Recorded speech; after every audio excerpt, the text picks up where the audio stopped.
There is black smoke coming from both of the towers. It's a horrific scene here. There's debris. It was raining bodies. Those were the words of a firefighter who was at the World Trade Center on September 11th, 2001.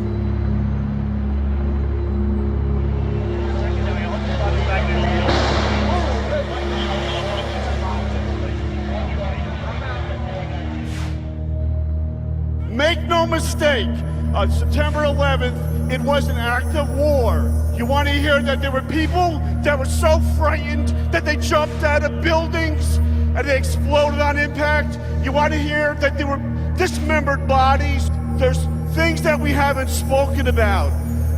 The men who flew the planes into the Twin Towers on that terrible day had dedicated their lives to Islam. They had studied the Quran and Muhammad's teaching. They were devout and determined to die as martyrs.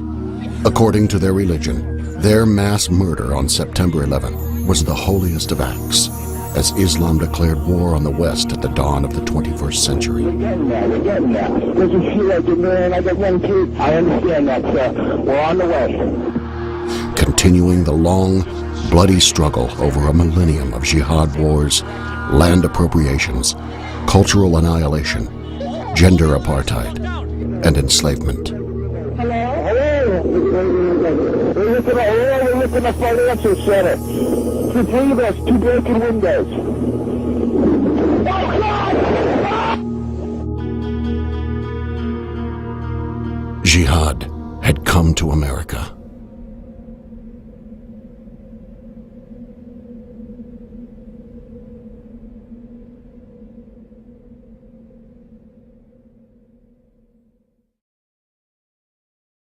They had announced it in the New York Times in the first week of December 2009. And the American people were painfully unaware of it. Nobody was talking about it. There was a raucous hearing that took place last night. It gave both sides the chance to voice their opinions. It was pretty raw and emotional. Community Board 1 considered whether or not to support a mosque near the former World Trade Center. Speaker after speaker railed against the Islamic Center. This is an insult. This is demeaning. This is humiliating that you would build a shrine to the very ideology that inspired the attacks of 9/11. I encourage all infidels, Kafirs, and non-Muslims to join me, and Muslims with a conscience, decent Americans, on June the 6th at Ground Zero to protest the mega mosque going up on sacred... The June rally came about when we saw that they were not listening to the increased outcry by not only the 9/11 family members, but the American people. And so we thought that perhaps a rally would call attention to the opposition. We wanted to give a voice to them and to express the frustration and the anger that the American people have in the face of the mainstream media's indifference and complicity, really, with this effort. And so we first came together on June 6th, and we had several thousand people there, upwards of 10,000, and then on September 11th with an even larger crowd, both times featuring speakers who were expressing the public opinion, the opposition to this mosque, pointing out what the sinister agenda of the mosque organizers really is and how this mosque will be understood in the Islamic world. An Islamic mosque at this site is wildly inappropriate. Welcome America! And they're coming to build a Mecca mosque. It is a slap in the face. No mosque here. Planes rammed into these buildings on 9/11, but what's happening here with this mosque is a continuation of the attack on all of us. And the world is going to hear us.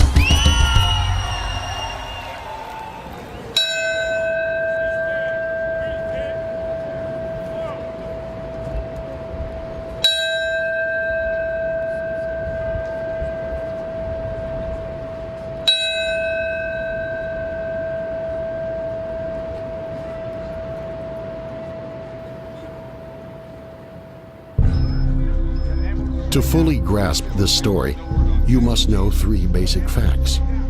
First, after United Flight 175 struck the South Tower, its landing gear shot northward and crashed through the roof of the Burlington Coat Factory at 45 Park Place.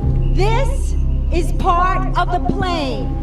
This is part of the plane that went into the trade centers that's in the Burlington Coat Factory. The second fact is found in Islamic history. The Ground Zero Mosque is a triumphal mosque. The third fact is that many political and media figures have aligned themselves with the mosque promoters. The rally, the June 6th rally on D-Day, it put the Ground Zero Mosque story on the map, and it became a national news story and an international news story. She was interviewed for the Telegraph and the Daily Mail, I believe it was, in England. It was German and Japanese and Italian and French media. This became a huge story, and it became a huge story in part, I think, once it became impossible for reporters to ignore the fact that the huge mass of the American people were against it. And this was something, of course, that they saw as a challenge, as something they had to correct, as something where they had to teach the American people that they really ought to be just fine with this mosque. The fires stoked by Geller were igniting mainstream media. On May 13th, New York Post columnist Andrea Pizer picked up on Geller's outrage and wrote a column she titled Mosque Madness at Ground Zero. She described it as a, quote, swift kick in the teeth. Salon.com says this is the first time a newspaper labeled the project as wrong and suspect. Would you agree that no one has given them a chance? And there is all of this outcry about Cordoba House, when just 2 blocks away from Cordoba House exists a mosque that has not only been there since before 9/11, but predates the World Trade Center itself, and there haven't been any complaints about that. We have no problem with mosques. This is not a religious liberties issue. What's the difference, 2 blocks, 4 blocks? It's not blocks. That building was part of the attack. A part of the plane crashed through the roof. A plan to build an Islamic community center near Ground Zero set off a national controversy with anger, passion, and more than a little misinformation. Opponents whipped up a fury, calling the project a grotesque mega mosque tied to terrorism. Look, we've got to go after those who attacked Americans on 9/11, Al-Qaeda, certainly not moderate Muslims and not the faith of Islam, that there is a distinction, that there's a difference, and if people don't understand it, it's out of ignorance or misunderstanding. How do you counter that point? Even if President Bush said that what you're saying is not true. I counter that point by saying, read the Quran, read the Hadith, read the Surah. Well, they would counter that as well, I mean, and say that Islam, there's nothing in Islam, let me finish. It's a perversion of Islam it's a faith of peace. Rumblings of outrage, led by right-wing anti-Muslim blogger Pamela Geller. In May of this year, Geller titled her blog, Monster Mosque Pushes Ahead in Shadow of World Trade Center Islamic Death and Destruction. She called it, quote, Islamic domination. First, let me say I'm not anti-Muslim. That's a slanderous smear, and it's unfair. Secondly, I'm certainly not leading the charge. The majority of Americans, 70%, find this offensive, insulting, and deeply provocative. You certainly have been on top of this story on your blog, though. Well, the media woke up to it. I mean, you're saying that, according to this report, that slowly but surely it built. I'm going to tell you that as soon as that story was announced in November, there was a visceral response on the net, but the media really wasn't covering it. I don't know why you're carrying water for the most radical, intolerant ideology in the world today. There have been 20,000 documented radical Islamic attacks since 9/11, each one with the imprimatur of a Muslim cleric. You better be very careful. You're a woman. You better be very careful about saying who I carry water for, because you have no idea what you're talking about. And don't start putting me in the middle of your crap. Don't you point to me. I'll point to you all I want. It needs to be stated that it was not dueling rallies, Geraldo. We had 30,000 people at our rally. There was maybe according to the cops, you had 1,500. Go to atlasshrugs.com and you'll see the pictures. No, I welcome spatial scientists. But what I'm saying is that 9/11 was chosen because, you know, Daisy Khan said that she was going to break ground on the Ground Zero Mosque on September 11th. So it's not. Is this another conspiracy theory? It was in the New York. It was in the Daily News and it was in USA Today. No, it's not a conspiracy theory. That's a Malik Shaban. Their hope is to break ground here a year from now on the 10th anniversary of September 11th. Real quick before you go, have you read the Quran? Yes, I have. I strongly recommend Robert Spence's The Infidel's Guide to the Quran, and Ibn Waraq and Wafa Sultan and Noni Darwish. These are books from former Muslims that must be read by the American people to understand what it is they're facing. They just arrested 2 more jihadis. They were U.S. citizens at JFK Airport. You have to understand the threat doctrine if you're going to address the threat. Ms. Geller, we're going to have to leave it there. We're going to get another point of view here. Mr. Sullivan is joining us here. And I want to ask you, she says she's read the Quran, and I guess she's pointing to some passage in the Quran where she believes that this is a faith that promotes violence. And is there a portion, is there a passage in the Quran that promotes what we saw Al-Qaeda do on 9/11?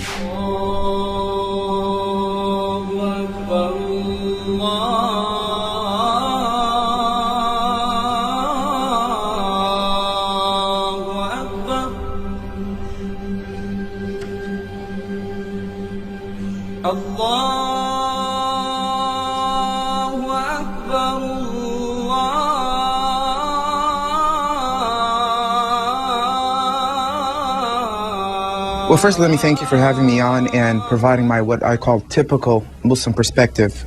Number one, a few points I want to make real quick. Unfortunately, there's a lot of erroneous translations that are out there. What we have to do is ask ourselves, what are they hoping to accomplish with this protest today against the mosque? They say they believe in tolerance, and so that's the end of the story as far as the mainstream media and the mayor of New York and everybody else is concerned, except for everybody with a grain of sense and eyes in our head. This is a strong message, not just to the radical Islamists, that we have the backbone to stand up to the war that we face against them, but to those that would cower in the face of that peril, our media elite. Now, speaking of media bias, you may recall that Pamela and I hosted a rally in June. 500 protesters showed up at our most hallowed ground and they hated Muslims as hard as they could hate them. That's when they spotted the 2 dark-skinned men who were speaking Arabic to each other. Part of the group surrounded the pair, and witnesses report shouts of "get out" and "go home." The media coverage was all about an Arabic-speaking man who was supposedly roughed up by the crowd. Both of them were Joseph Nasrallah and Karam El-Masri, immigrants from Egypt to California. And that showed that we were all racist, anti-Muslim, and Islamophobic bigots. I flew 9 hours in an airplane to come here, Nasrallah said, to protest the community center. He repeated, "I'm a Christian." Well, he's our next speaker.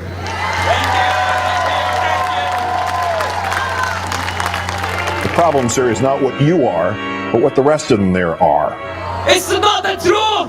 They are lying. They're using taqiyya. They're using deceiving. They lie for the pastor. They lie for Pamela Geller and Robert Spencer. They lying. I hate lying. Show me where Ground Zero is from here. If real estate is about location, the question is, how close is too close? We started at El Gamal's building and headed to the World Trade Center. You can't see Ground Zero from here, but when you make the corner... The World Trade Center is 2 blocks over there.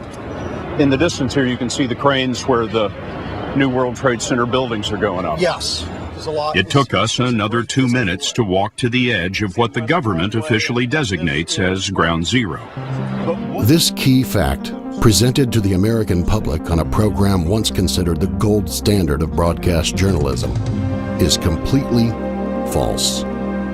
While there is no official area designated as Ground Zero, there is an official government report on the 9/11 attacks.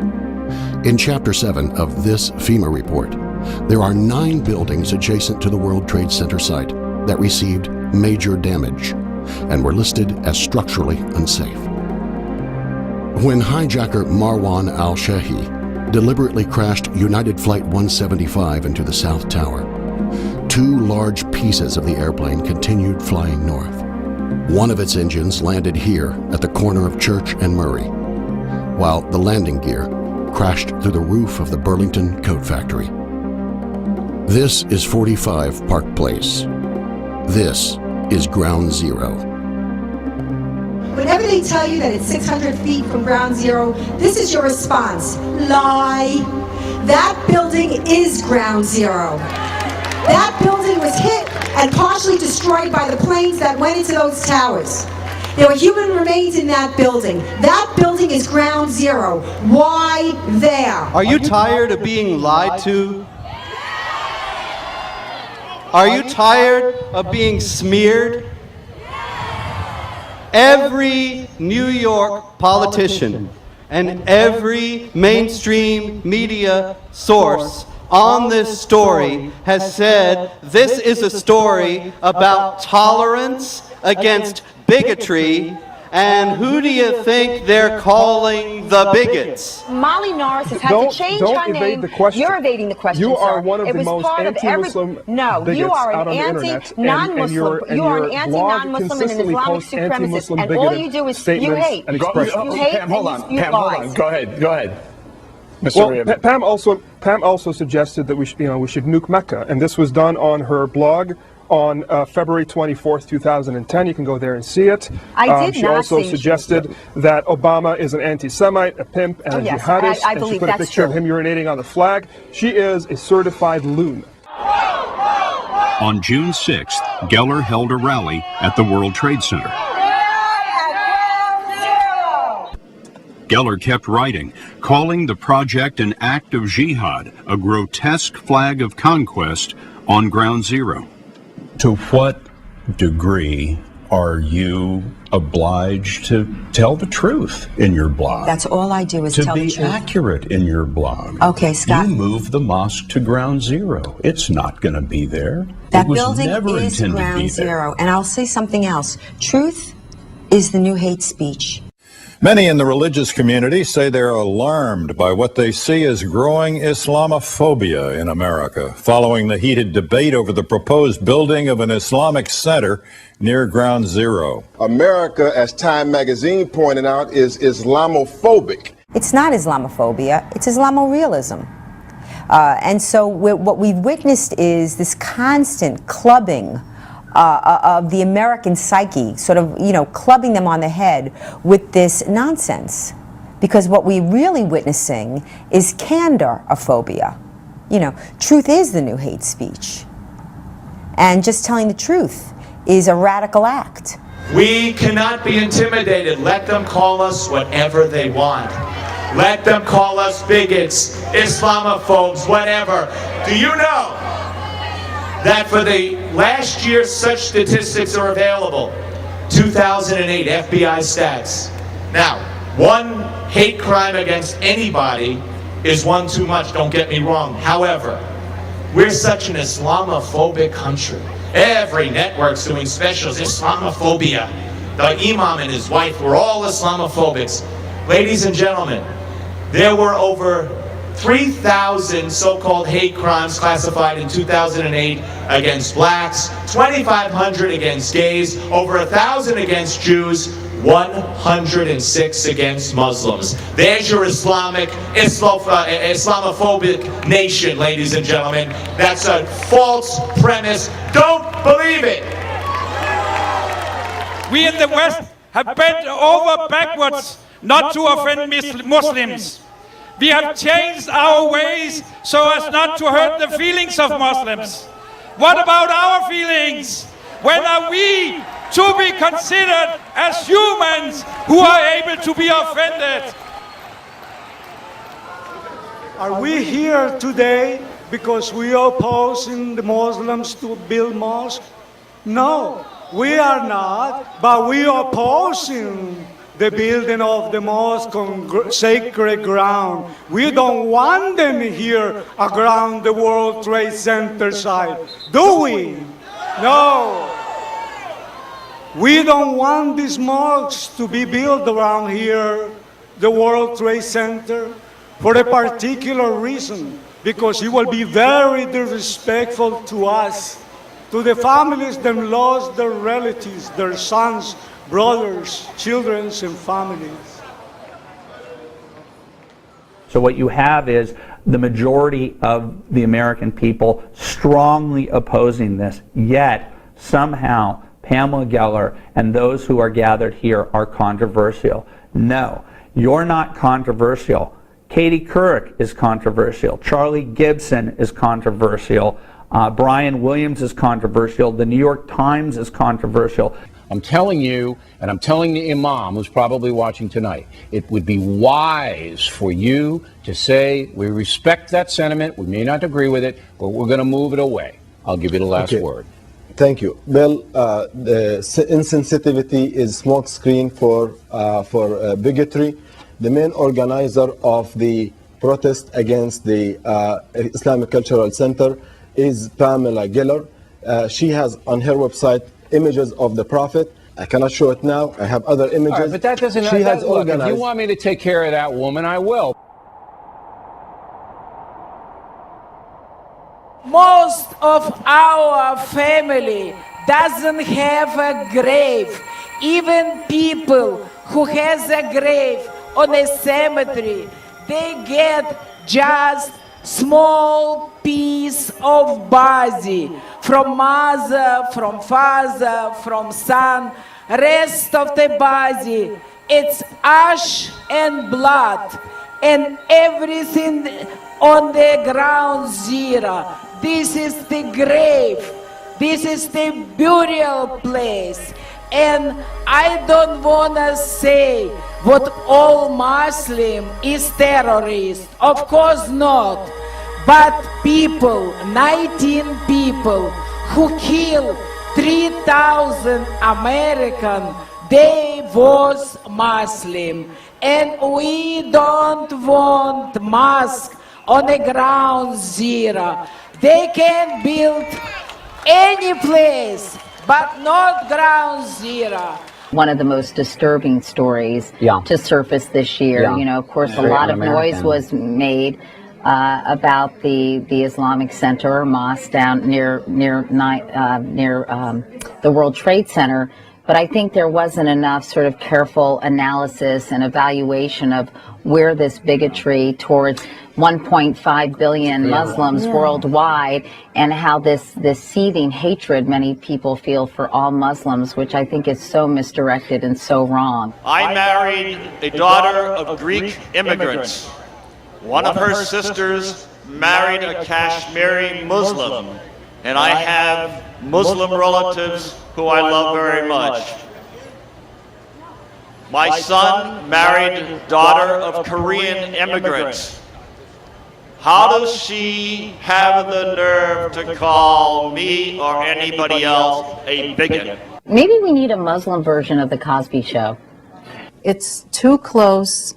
It's too painful. It's too soon. I'm still trying to find remains of my son.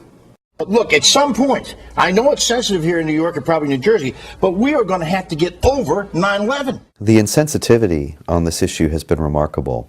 The demonization of the opponents of the mosque, the bullying of them, the attempts to manipulate public opinion, it's been unconscionable. And, you know, there was really, there's so many examples, but one particularly egregious one was at one of the hearings where one of the 9/11 family members, somebody who lost a brother, I believe it was, in the attacks on 9/11, and was explaining why she opposed this mosque, and somebody is heckling her from the audience and calling her a bigot, and she turned around and gave it right back to him. As a testament to the life and death of my brother, and I'm here for the safety of my children and for the safety of our city.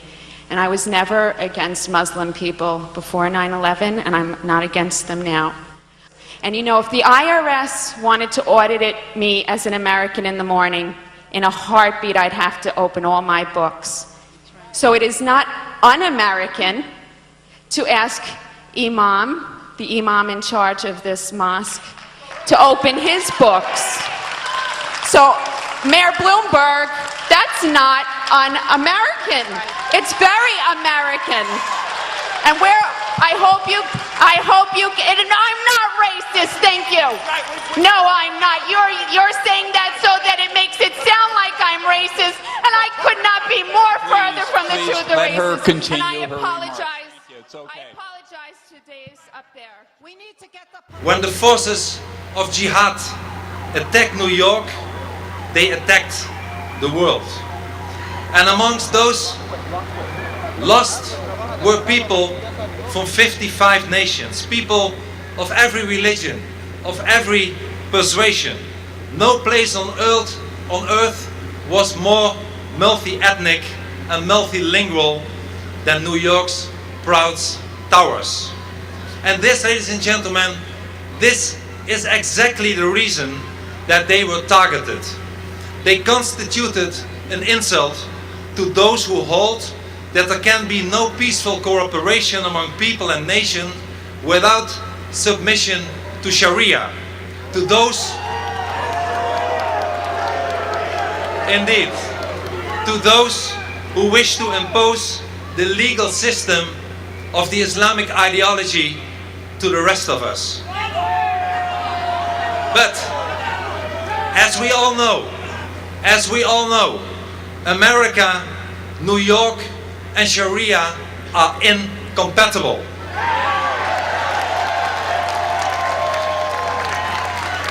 New York stands for freedom, for openness, and for tolerance. Indeed, New York is rooted in Dutch tolerance. New York is tolerant, not intolerant. Suppose New York were intolerant. Suppose it would only allow people of one persuasion within its walls. Then it would not be New York, but it would be like Mecca.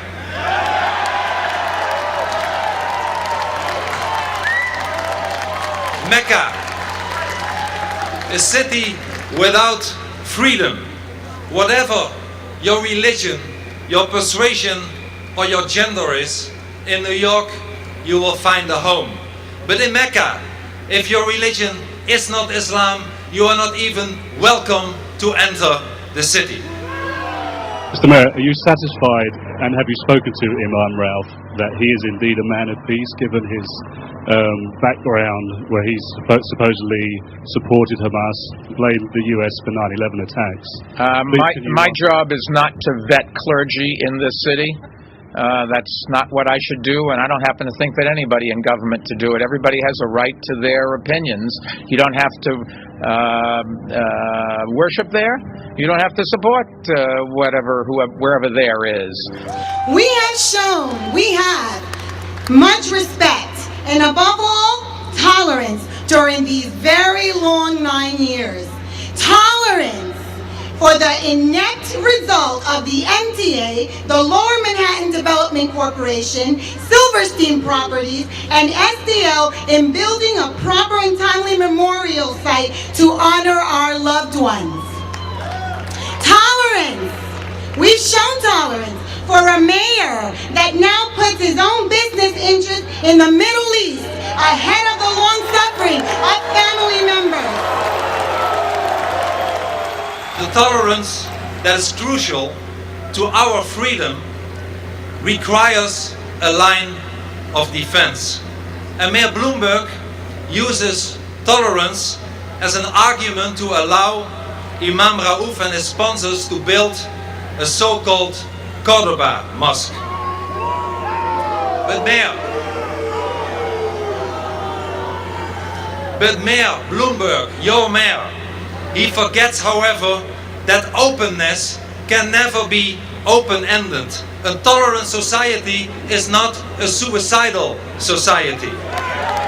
Any further attempt to derail this development would at its core be un-American. If you try to exclude one religion from New York City, you are in fact trying to eliminate every religion. We never said that mosques can't be here. We never said that. But not at ground zero. Not at ground zero.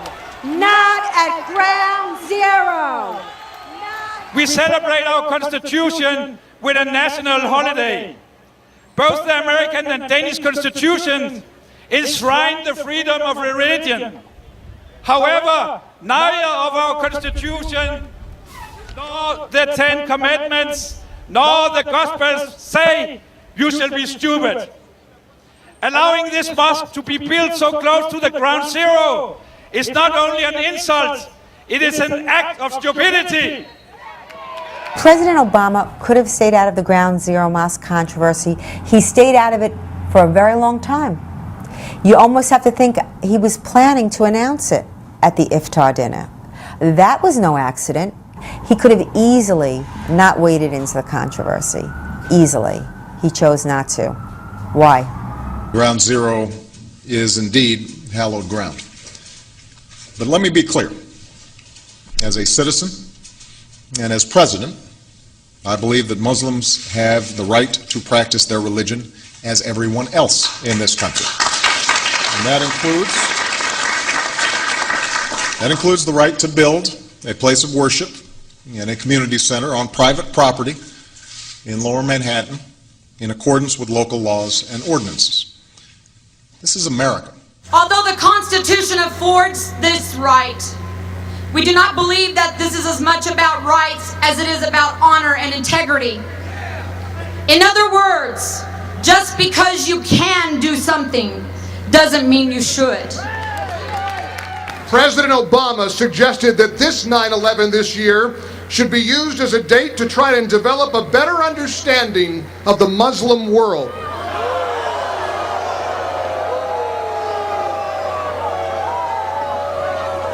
While many of us would deeply agree that perhaps it is time to try and better understand a world that could produce so many fanatics who believe that terror and bloodshed and the killing of innocent men, women, and children in any way is acceptable, the president is definitely not on the same page with most Americans and New Yorkers over this mosque. His lack of compassion for 9/11 victims like the ones we've heard from today is breathtaking. Shame on you, President Obama.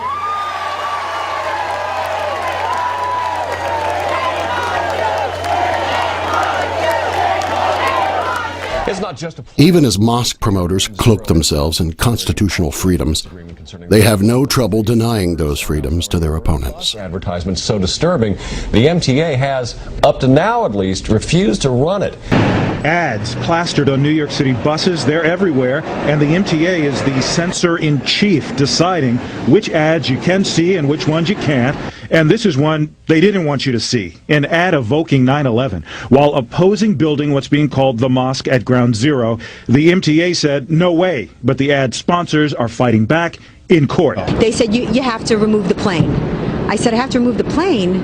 Why do I have to remove the plane? They said, no 9/11 images. I said, but it's a part of American history. How could that be?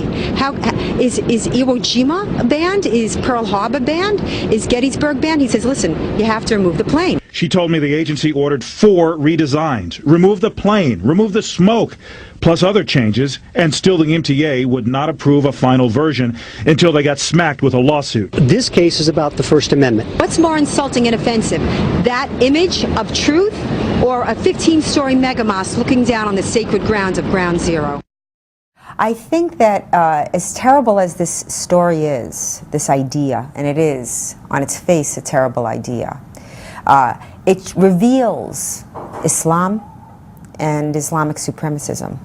Because while the dishonest Imam Rauf says it's about healing and it's about outreach, it's had the opposite effect. It's been very painful, and if it was truly about healing, they would withdraw it. And so it is a supremacist act to callously dismiss the pain and the grief that they're causing. I find their dismissiveness radically intolerant. You know, we are constantly being schooled in this hypersensitivity in the Muslim world. You can't run the Danish cartoons, which were 12 very innocuous cartoons. The producers of Comedy Central put Muhammad in a Huggy Bear costume because you can't show, you know, Muhammad, and there's a death threat on their head.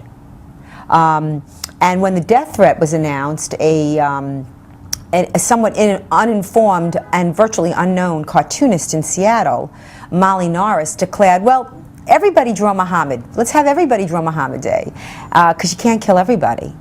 And of course she retracted within 24 hours because of the ensuing brouhaha. And there's a fatwa on her head. She had to go into hiding. She had to change her name. She had to go into witness protection at her own expense. This woman should be on the front page of every newspaper and every broadcast in America, in the world. She is the icon for free speech. And yet I'm sure that most of the people have never heard of Molly Norris. So we're constantly being schooled and admonished about this hypersensitivity in the Muslim world. Where's the reciprocity? Where's the mutual and mutual respect? Where's the mutual and mutual understanding? Where is the sensitivity to the non-Muslim world and to the Muslims of conscience that are against the Ground Zero mega mosque? The building was abandoned on 9/11 when, in an odd twist of fate, a piece of landing gear from one of the hijacked planes crashed through its roof. We now know it as the Ground Zero Mosque, which is a bit of a misnomer because it's not at Ground Zero, but 2.5 blocks away. Park 51 is a community center. It is 2 blocks north of the World Trade Center site. In New York City, 2 blocks is a great distance. Was it deliberate that you chose something that was that close to Ground Zero, or was it just that that building happened to be an appropriate space? I think the building came to us, which goes to show that there is a symbolism there and there's a divine hand in it, that it's so close to the tragedy, that its close proximity is very symbolic. We are nowhere near the World Trade Center site.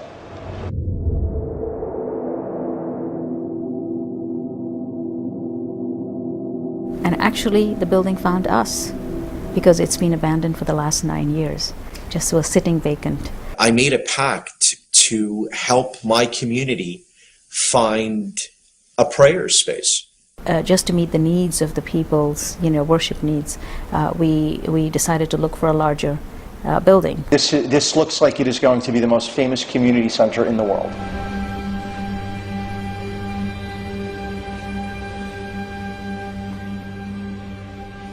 أشهد أن لا إله إلا الله.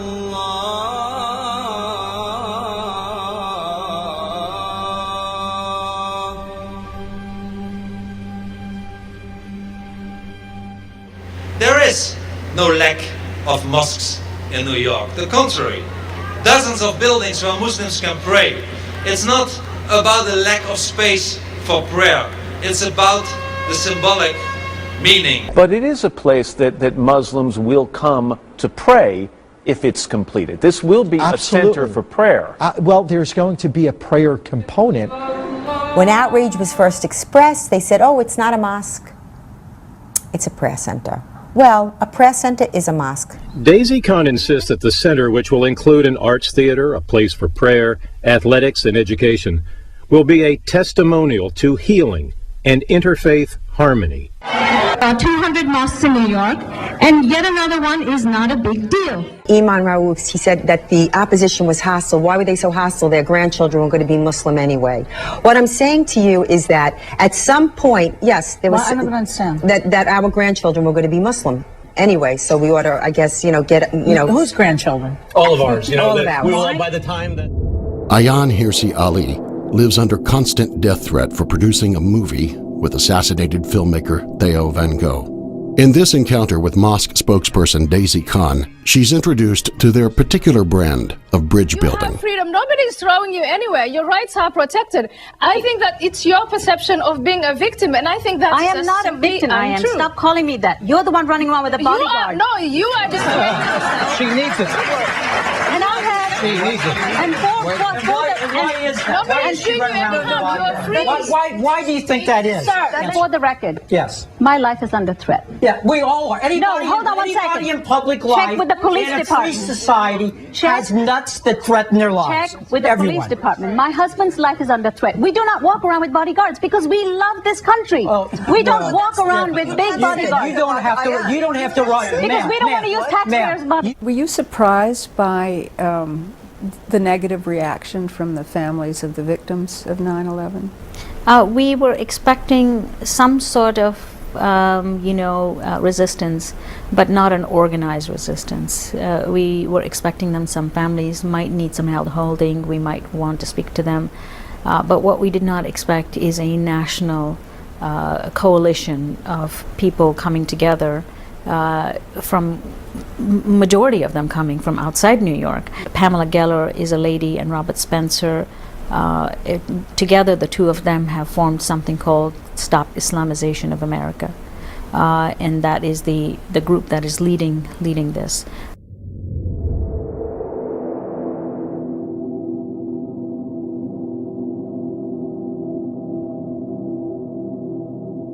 Will you reject any money that comes either directly or indirectly from any person, any country, any organization, any corporation that has any links to terrorism? Will you be doing due diligence?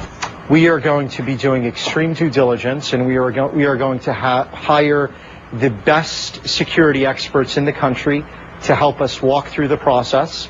And we plan on being very transparent throughout the whole process. I'd like to ask you a couple questions. Can you tell us where you got the money to raise the money, to put down all that money on the mosque? Where have you raised the money, Mr. El Jamal?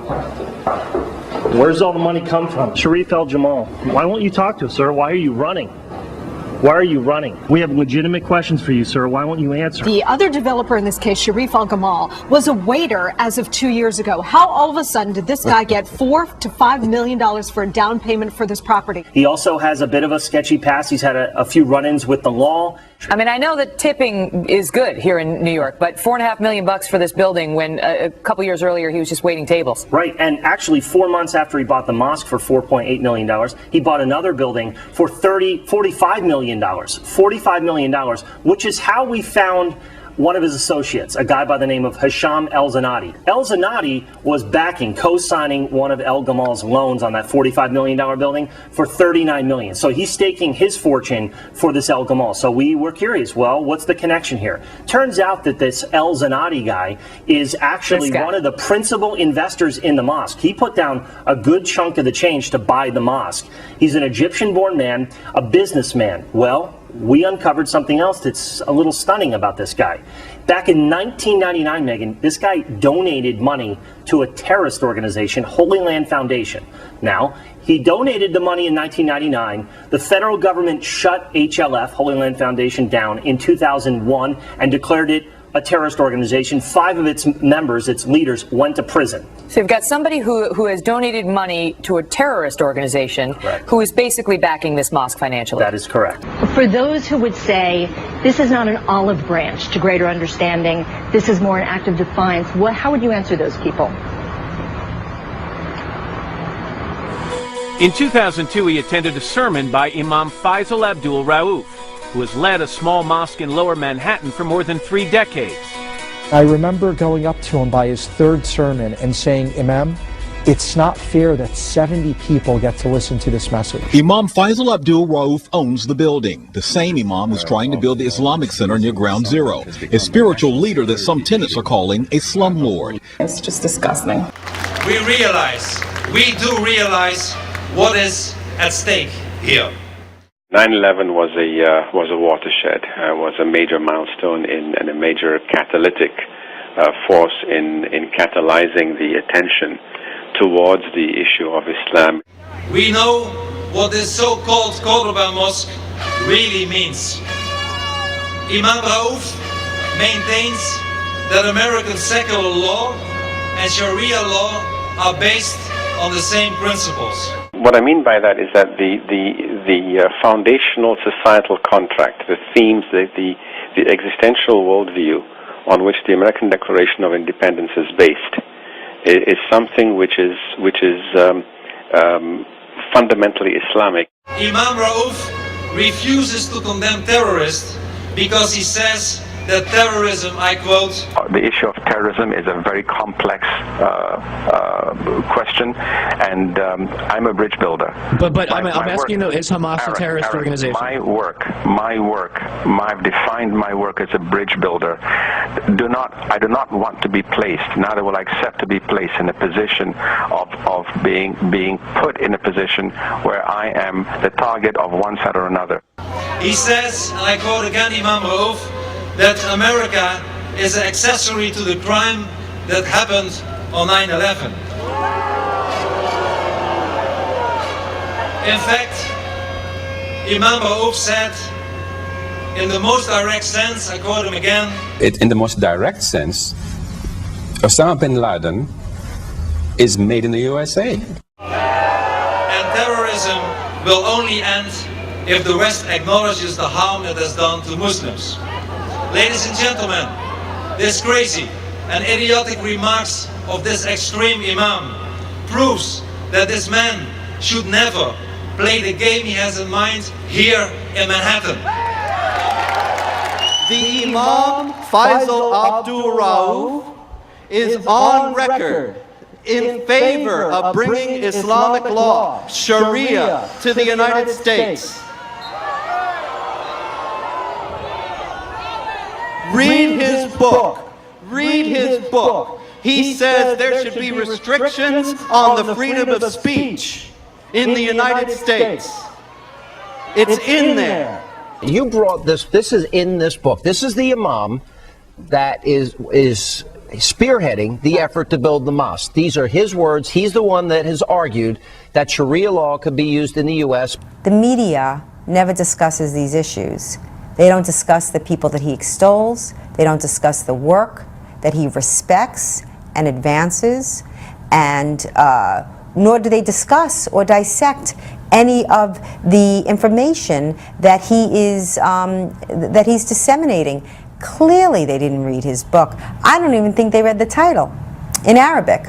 The Call to Prayer, Islamic Dawah from the World Trade Center rubble. The idea is that he is saying that we're going to be spreading Islam, proselytizing for Islam, which is what Dawah is, in lower Manhattan from the World Trade Center rubble, from the wreckage of the World Trade Center.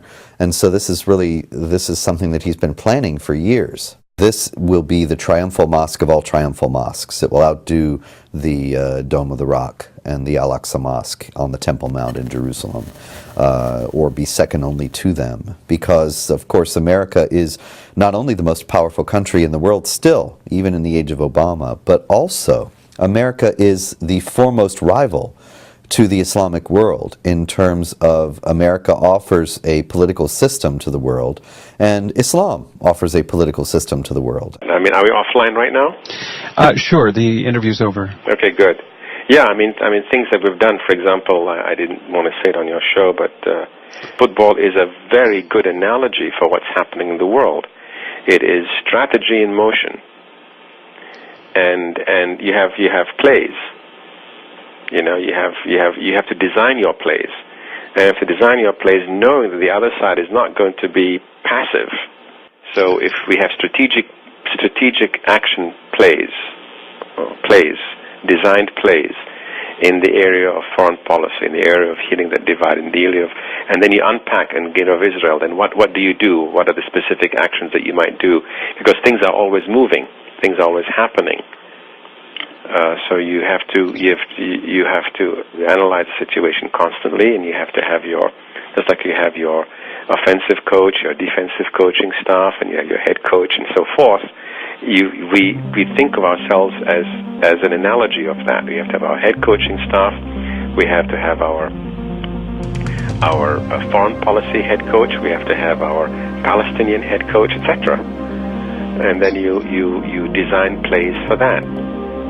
Interestingly enough, though, it doesn't mean that the head coach is necessarily the president, because the of whatever country or prime minister, because they may still be trapped by various constraints in an old game. No, we've created a different concept, a different model, Mark. I'm the head coach of this strategic initiative, and the President of the United States or the President of Malaysia or the President of England is like a player that you want to bring in for particular plays.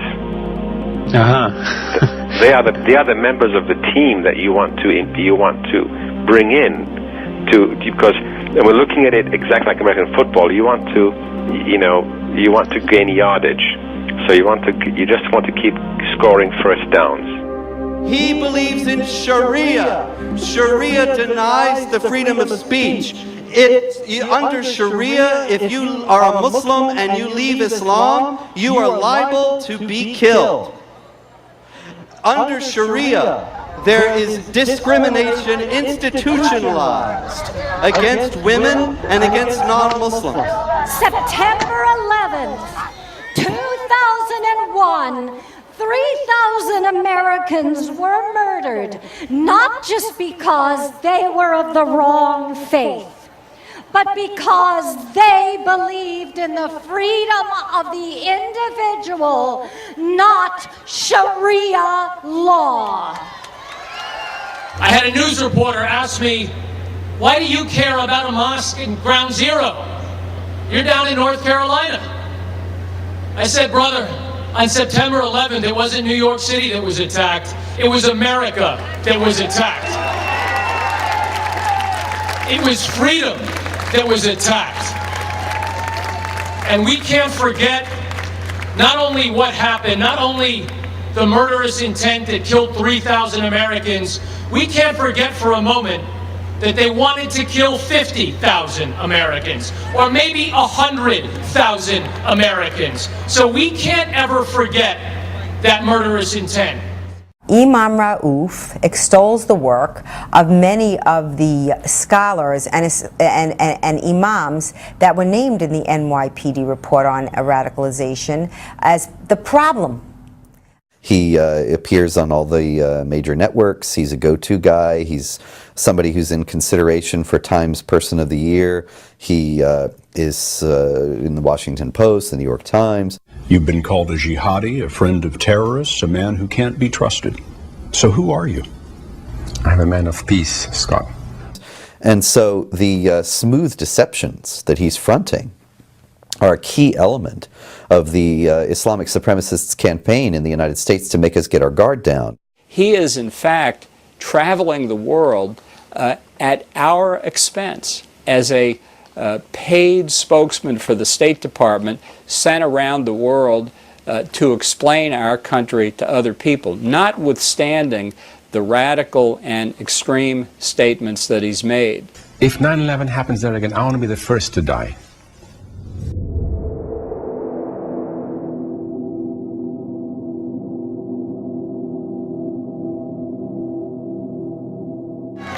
He is the man who has gone around the world talking about how our soldiers have killed more innocent Muslims than Al-Qaeda has of innocent non-Muslims. That is reading from Al-Qaeda's suicide bomber recruitment handbook. That's what this imam does. So even beyond the mosque controversy, even if a new location can be found, I think we need to have a serious conversation about what it is at the State Department that has motivated them to finance the imam and perhaps others like him. I'm a 9/11 paramedic. I lost two of my partners that day, and it really saddens me that we even have to be here today. I listened to the imam say he didn't know the pain this was going to inflict.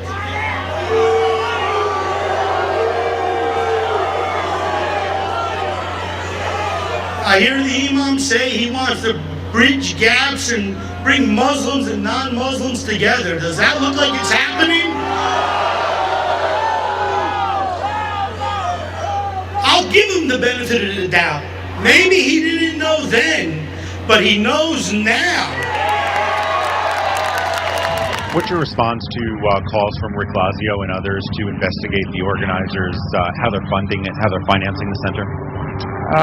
You know, this is about giving those people the right to say what they want to say. That's exactly the issue here.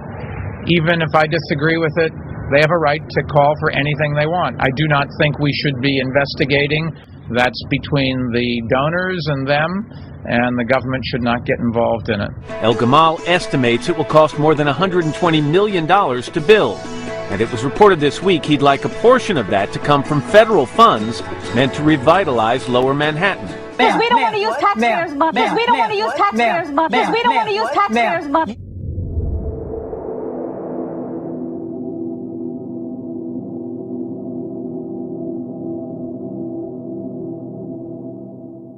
Under Islamic law, the non-Muslims, the dhimmis, have to pay the jizya, which is a tax, to the Islamic State for the privilege of not being killed and being allowed to live their lives.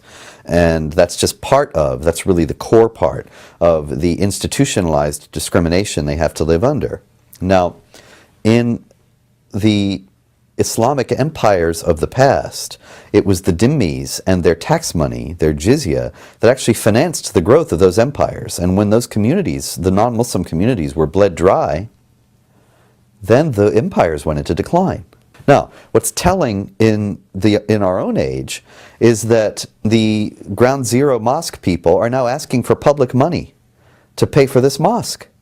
They want non-Muslims to pay for their triumphal mosque. It is exactly the pattern of the non-Muslims paying the jizya in the Islamic states of the past, and that money being used to finance jihad warfare against more non-Muslims. It's just the same thing. I think the problem is that because we know so little of the funding, and they've not been forthcoming at all about the funding, they have not been transparent at all about the funding. They talk about it being a neighborhood, a little neighborhood, well, it's not so little, a neighborhood center, community center, but it's getting these huge amounts of money from the Middle East. So what? So little New York City Jewish kids can swim in a pool? Forgive me, I'm not buying it. Bloomberg, of course, is also completely inconsistent. He and other New York politicians have said that they can't do anything about the mosque because it's private property, private enterprise. The city cannot and should not interfere. Okay, fine. But then Walmart just recently announced plans to build in New York City their first store, and the city is up in arms and saying that there's not going to be any Walmart in New York City. They're going to forbid it. The NRA was going to open a super restaurant, sports complex in Times Square. And Chuck Schumer, along with other politicians, stopped it because the NRA, you know, it's a bad message. The gun message is a bad message. And they stopped the NRA from building what would have contributed, you know, to the economy of New York City. The city can and does stop private enterprises from doing what they want when the city deems it to be in their interests. And so they want this mosque. That's all. They want this mosque there. We understand that with the great responsibility of religious freedom in our country and this great right, you have to make the right decisions. And it is not right to put a mosque here at a place where this imam this week said, it's not sacred ground. America, are you standing on sacred ground right now?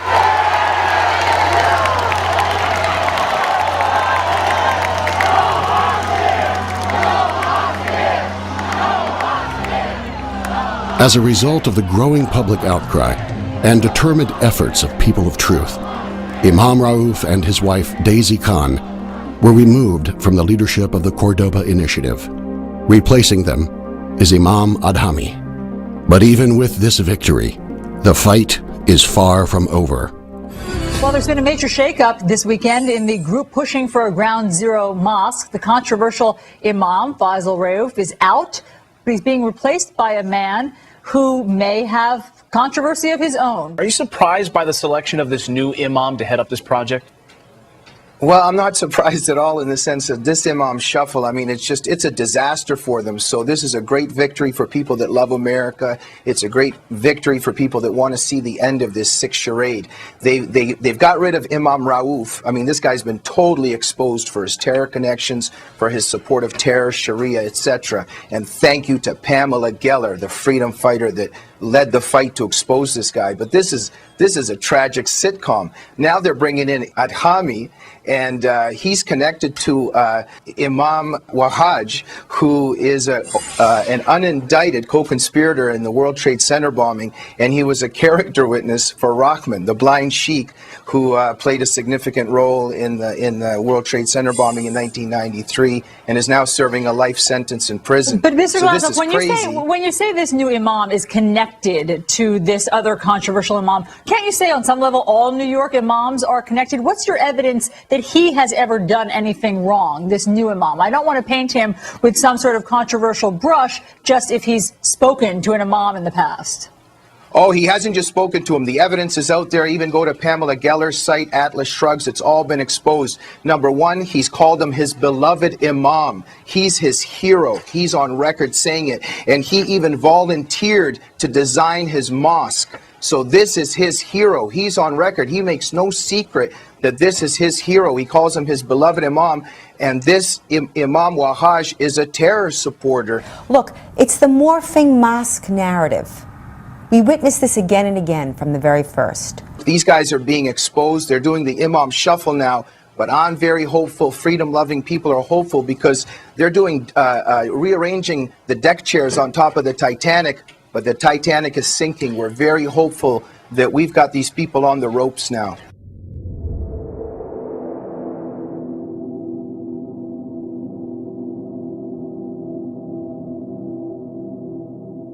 The latest rationale for having this mosque here is that if he moves it now, he doesn't know what the radical Islamists might do. The day that we start worrying about the actions of terrorists, and that's what they are, over the concerns of our own safety, our own country, our own decency, we are finished. He stated that if this situation is not handled correctly, it could become something very dangerous indeed. Does that sound like tolerance to you? It actually sounds more like a threat. And it's a threat that we've seen from many Islamic leaders in the West, that they say that if you don't grant us this concession, then there will be unrest, there will be anger, you will have to placate us in some other way. Really, even the claims of victimhood by American Muslim groups in the wake of jihad plotting, and the idea that the police are victimizing them or profiling them or causing them undue difficulty, and that the police then have to, or the FBI has to reach out to them. This is a species of the same thing. We have to give in to their demands, we have to not resist their advance, and then things will go well for us. But if we start to resist, then there come the threats. And so the problem is that if you start on the road of accommodating Sharia, if you start on the road of allowing for changes in the way that we do business, or changes in the way that we operate our businesses and do our banking, or the changes in the way that we run our educational systems, or various other things, the installation of footbaths, for example, in public installations, airports and schools and so on, for Muslim ablutions before prayers, if we start granting these things, then we're only reinforcing the principle that where Islamic law or practice and American law or practice conflict, then it's American law and practice that have to give way, not Islamic law and practice. And once we start on that road, there's always more Islamic law to accommodate. And I think as we remember and honor the victims and the families of the 9/11 tragedy, it's with that in mind that we have to view the proposal to build the Ground Zero Mosque. It's a very strange enterprise that says we want to increase religious tolerance and understanding. And if you don't agree with that, we're going to increase religious tolerance and understanding whether you like it or not. That's not accidental, the name Cordoba. So when people became aware of Cordoba, and Newt Gingrich spoke about it, all of a sudden, on Monday it was Cordoba, and on Tuesday it's Park 51. And if you notice, the media never returned to Cordoba. It was Park 51, unquestioned. Nobody even said, why would you change it? But really, it was a master stroke, and you have to give them credit for cleverness in calling it Cordoba in the first place. Because Cordoba was, in the first place, a rabat, a beachhead to expand Islam's presence in Europe. But also, Cordoba became a center of Islamic Spain, and it was a place where Jews and Christians lived as dhimmis, as the people of the book are denoted in Islamic law. And so the signal to the Islamic world in calling it Cordoba is that this is a place from which we're going to be fighting to impose Islamic law, in which Muslims will reign supreme and dominate in the society, and Jews and Christians will be subjugated and denied basic rights. Whereas in America, we've already been sold a bill of goods about how Muslim Spain was a sort of a paradise of proto-multiculturalism, a place where Jews and Christians and Muslims live together as equals in harmony. That's a historical fiction, but it's very widespread assumption in the United States. This is the history of Islam.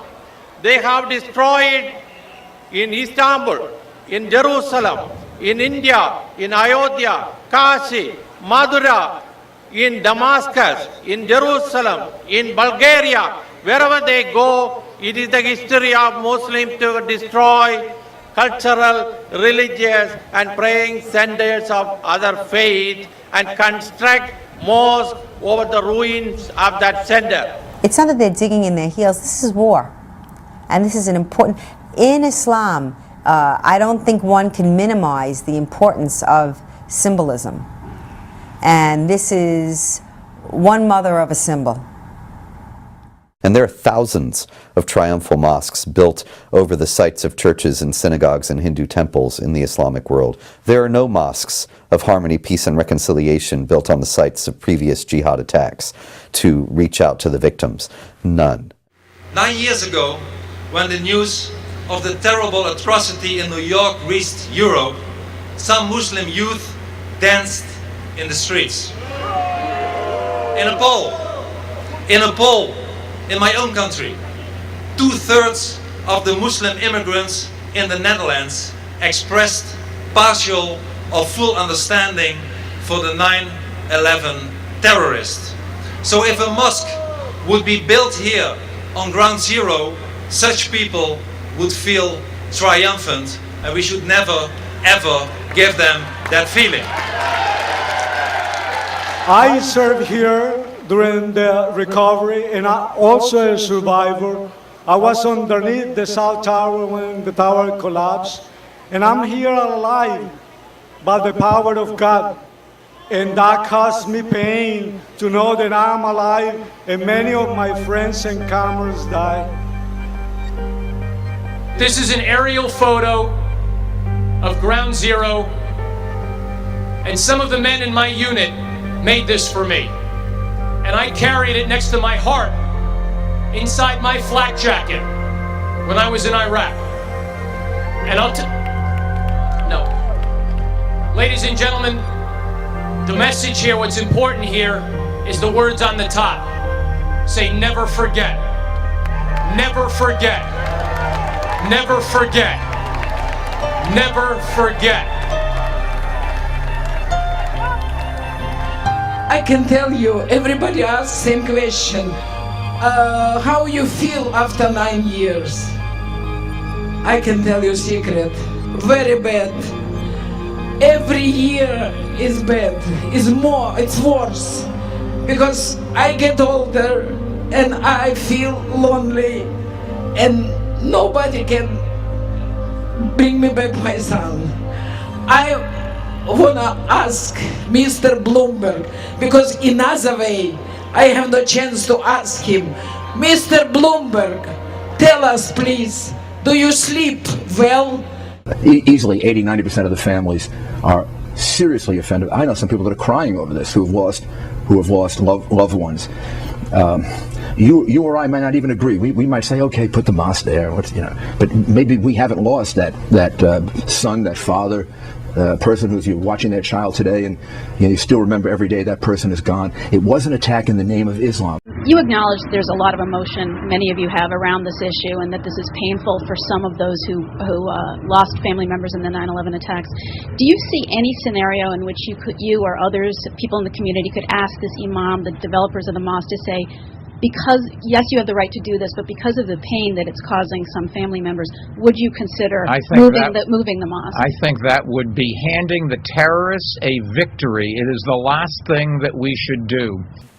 There is no chance whatsoever that Bloomberg could be correct, that the Ground Zero Mosque will show Islamic jihadists that we are tolerant and peaceful, and they will be ashamed and lay down their arms.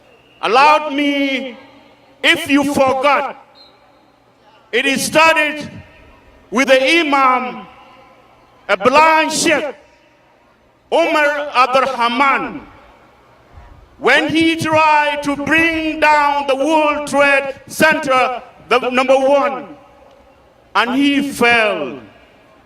When we apprehended him, everybody went to sleep, assuming that the blind sheikhs and then co-conspirator, they are behind bar and there is no problems. No! My home is within 2 blocks of the mosque that trained the people, those evil, cowardly bastards who flew those planes into this tower. They trained them in Falls Church, Virginia. We've forgotten. 9 years later, we've gotten complacent and we've forgotten. But since those attacks, hundreds of thousands of men and women around the world have been killed by jihadists in the name of radical Islam. Hundreds of thousands of men and women around the world. From Egypt to Bali, from Baghdad to Kabul. No one can forget there was a car bomb here in Times Square just months ago. Folks, if you think this is over, it's just beginning. It's just beginning. Where are the churches in Saudi Arabia? Where are the churches in even Egypt? The churches are being burned. I came from a country where the policy of Islamization, it took me to being a slave when I was 9 years old. The policy of Islamization, it slaughtered 3 million of my fellow Christians in southern Sudan.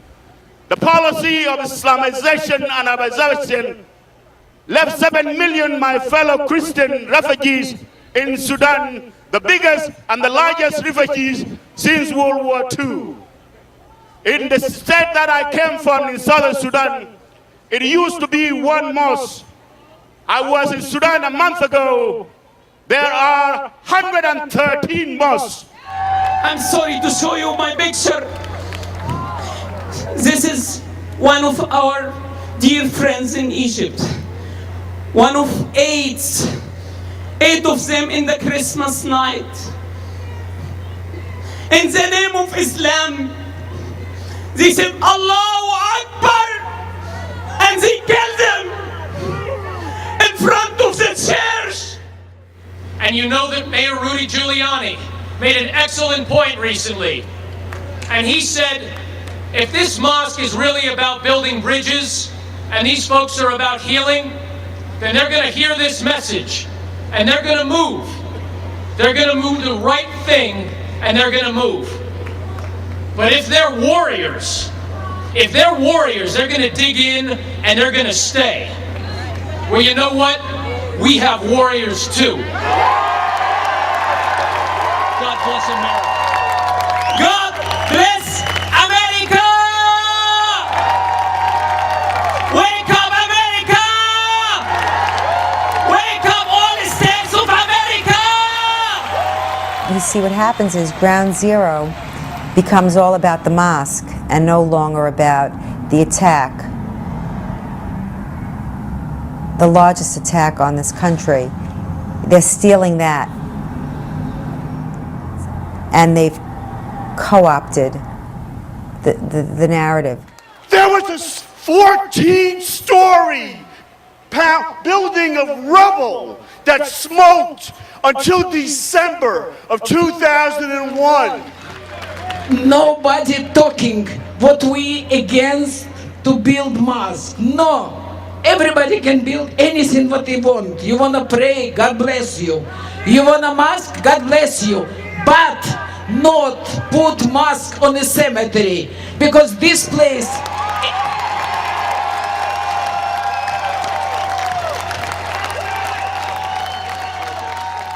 3,000 pairs of eyes are looking down on us right now. And what they're saying is, will you be our voice?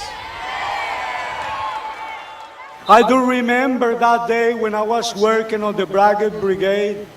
I do remember that day when I was under the rubble looking for our loved ones and hoping that I was to find somebody alive.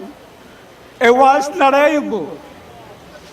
It's almost 9 years, and I'm hoping that America is watching. I'm hoping that America is remembering, because make no mistake, on September 11th, it was an act of war.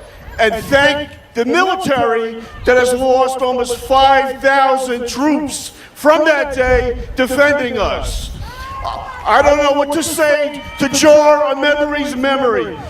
I want America to remember. What do you need to hear? You want to hear that there were people that were so frightened that they jumped out of buildings and they exploded on impact? You want to hear that there were dismembered bodies all over the way? You want to hear that we looked at people that were gutted? There's things that we haven't spoken about.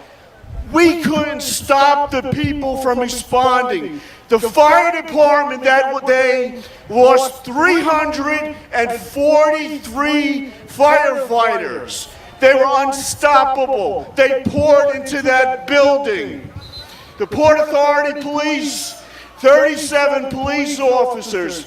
NYPD, 23 police officers. EMS lost people. Civilians were there. They helped people. They died helping people. America, where are you on this? Where are you? Don't you remember? Don't you remember? What is it going to take?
The great poet Langston Hughes told us to hold fast to dreams, for if dreams die, life is a broken-winged bird that cannot fly.